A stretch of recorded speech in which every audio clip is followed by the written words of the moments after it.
Ya,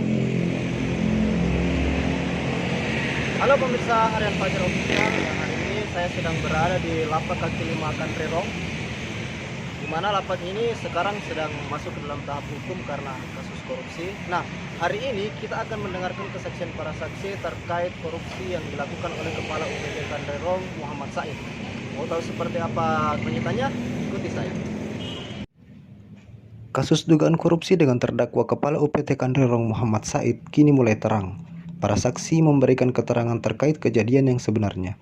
Dalam sidang kedua pemeriksaan saksi yang berlangsung di ruang sidang Profesor Arifin Tumpa Pengadilan Negeri Makassar, Selasa 3 Agustus 2021, Jaksa Penuntut Umum menghadirkan 6 saksi, 3 staf UPT Kanrerong dan 3 lainnya adalah pedagang. Dalam kesaksiannya, para saksi mengakui secara jelas adanya uang sewa yang diberikan kepada terdakwa Muhammad Said secara langsung, tetapi jumlah besarannya berbeda-beda. Padahal, pemerintah Kota Makassar telah menegaskan melalui peraturan wali kota bahwa kios Kanrerong tidak boleh disewakan. Semua pedagang yang masuk ke sana digratiskan dan tidak ada pungutan biaya sewa. Sedikit penjelasan mungkin terkait keterangan saksi tadi di dalam sidang. Dari PH sendiri bagaimana menanggapi tadi?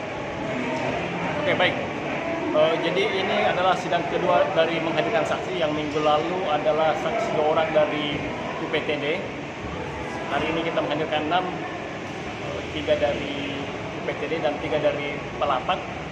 Itu masih ada saksi yang belum diperiksa, masih banyak. Jadi sampai sementara ini kita harus tetap mengedepankan asas praduga tak bersalah karena masih banyak fakta-fakta yang belum terungkap. Ada berapa saksi lagi mungkin Kak yang bakal hadirkan? Ada sekitar 20 lebih saksi. 20 lebih saksi. Iya. Yang sudah diperiksa baru 8 Kak ya? Baru 8 sampai hari ini. Oke, siap, Iya. siap.